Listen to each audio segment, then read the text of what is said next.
What you're looking at cannot be explained, not by pilots who witnessed it, not by scientists who examined it, and not by the United States government that investigated it. Look at that thing. It's fascinating. The first ever unclassified Pentagon report on UFOs is in.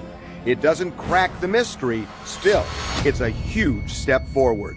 This is a sea change in policy of how to handle the UFO mystery. The task force examined 144 reports of mystifying objects in the sky. It is something that falls outside of our current understanding. Some might say paranormal or supernatural.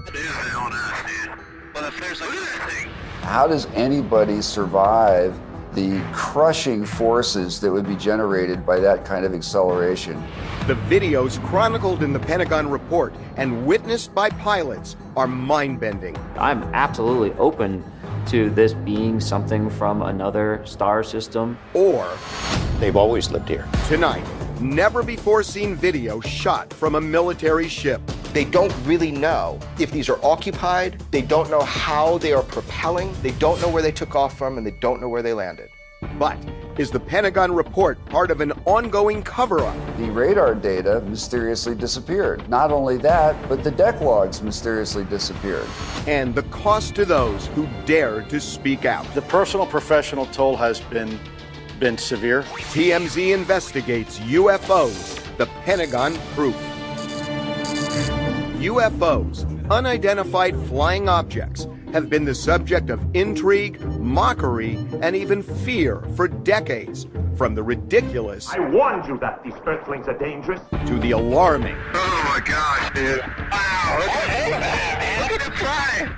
The Pentagon has released the first ever report on UFOs after examining 144 baffling incidents.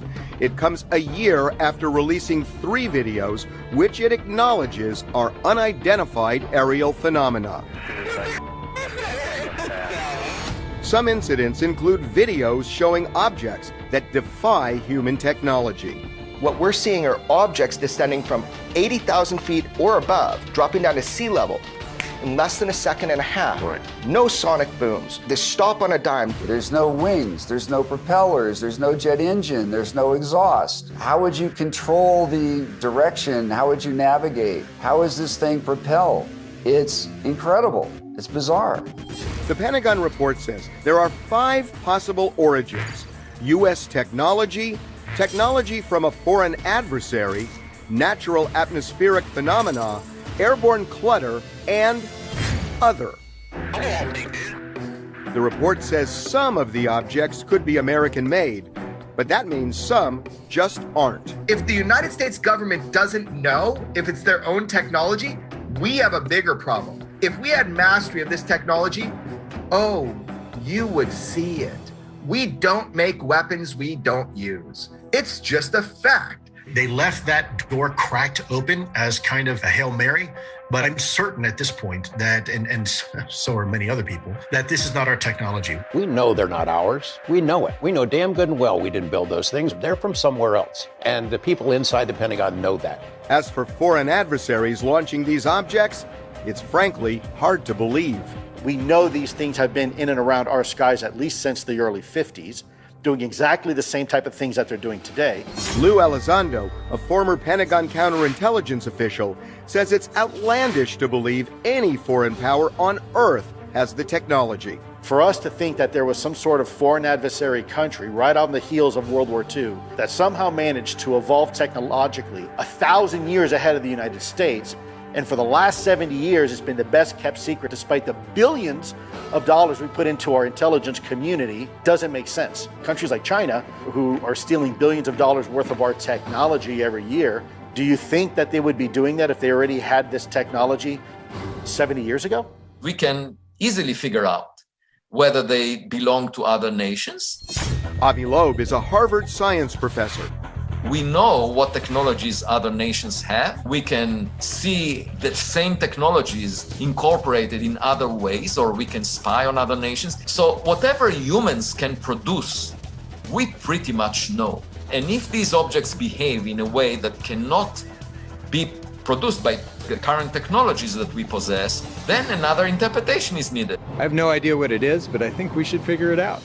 Senator Martin Heinrich, a mechanical engineer by training and a member of the Senate Intelligence Committee, scoffs at the notion China, Russia, or any other country on Earth has the ability to launch objects in the sky that move so erratically, so fast, and so stealth. I don't know what it is, but anytime you have legitimate pilots describing something that doesn't seem to conform to the laws of physics that govern aviation and is in U.S. airspace, I think it's something we need to get to the bottom of. So, if these UFOs aren't produced by humans, the Pentagon report suggests they might be natural atmospheric phenomena. But there's nothing natural about some of these UFOs. That's not at all what the pilots are reporting. They're not reporting weather anomalies. They're not reporting meteorites. They are reporting objects that are behaving in a very peculiar way. There is no atmospheric anomaly to date that we have that can explain that. My hunch was right. Former Senator Harry Reid is singularly responsible for the government finally taking UFOs seriously. He was the lone voice for years. What are these amazing machines? What kind of technology do they have? Where do they come from? What you just said suggested that this can't be a natural phenomenon. You talk about a machine. Well, you know, they tried for a number of decades to say it was atmospheric conditions, but that didn't sell. There's no known natural phenomenon that behaves like that, certainly that I'm aware of. It's not ball lightning. There's no atmospheric counterpart to something like that. I would see them nearly every day when I was flying off the East Coast. Ryan Graves was a Navy pilot who flew F-18s. He's seen these objects and says scratch natural objects like rocks, meteors, or the like off the list of possibilities. They are flying in a formation that's pretty specific, and that would seem to exclude a natural object because natural objects don't fly in formation. It's a difficult thing, I think, for just anyone to wrap their head around, right? Graves was stationed on the USS Theodore Roosevelt in 2015 off the coast of Florida when his squadron eyeballed a fleet of sphere-like objects flying in formation at 25,000 feet, and it certainly caught their attention. Dude, this is wrong, bro. There's a whole fleet of them. Look on the ASA. My gosh. They're all going against the wind. The wind's 120 knots from the west. Look at that thing, dude. That's not our LNS, though, is it? It's not. That is an LNS, dude. Well, if there's a... Look at that thing.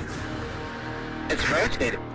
It didn't appear to be an outline of an aircraft. No skin of the vehicle, no real shape even, I would say. Certainly no exhaust, and that's what we'd be seeing whether they were in motion or not. One of Graves' fellow pilots described a near miss with an object that looked otherworldly.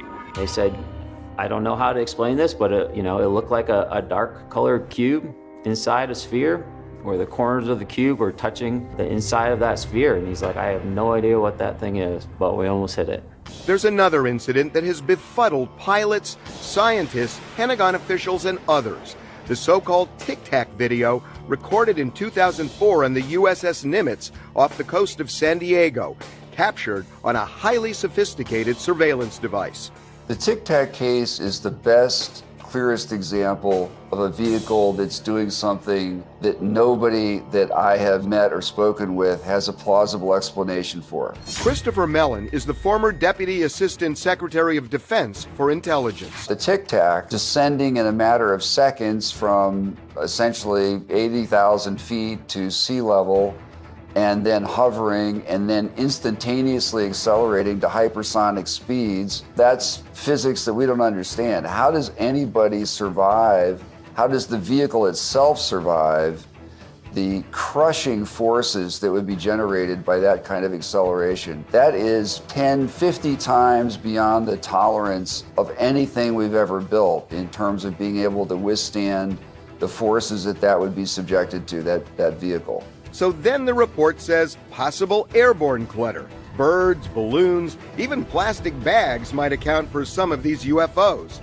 But some experts say that's an easy straw man to knock down. Harvey, that is such.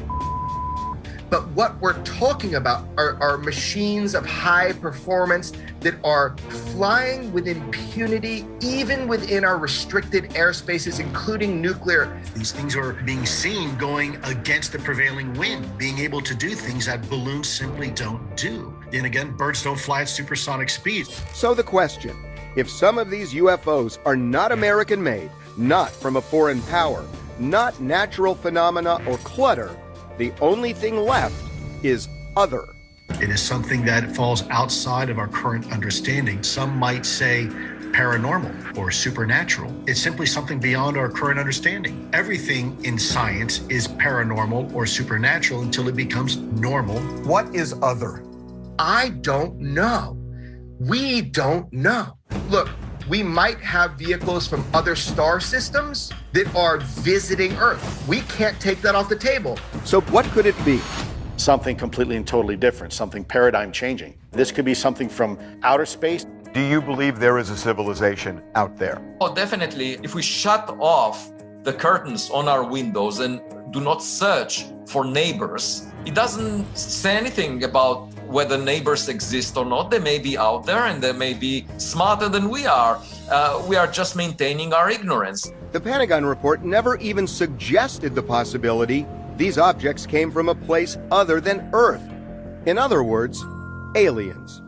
If we say it's always rocks, it's never aliens, then we behave just like a caveman that is presented with a cell phone and says, oh, the cell phone is just a shiny rock. I'm absolutely open to this being something from another star system, from some other mechanism of the universe we don't quite understand. Do you think that this has anything to do with an object or objects outside of our solar system?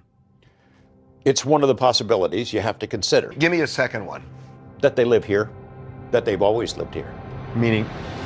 That they've always lived on Earth, that they've been here longer than us, that they're crypto-terrestrials. Maybe they live in the ocean. Maybe they live here, separated from us by some thin psychic dimensional membrane that they move back and forth. There are a lot of exotic ideas that have been explored and discussed behind closed doors. We have to stop and really ask ourselves the obvious question. Whose is it?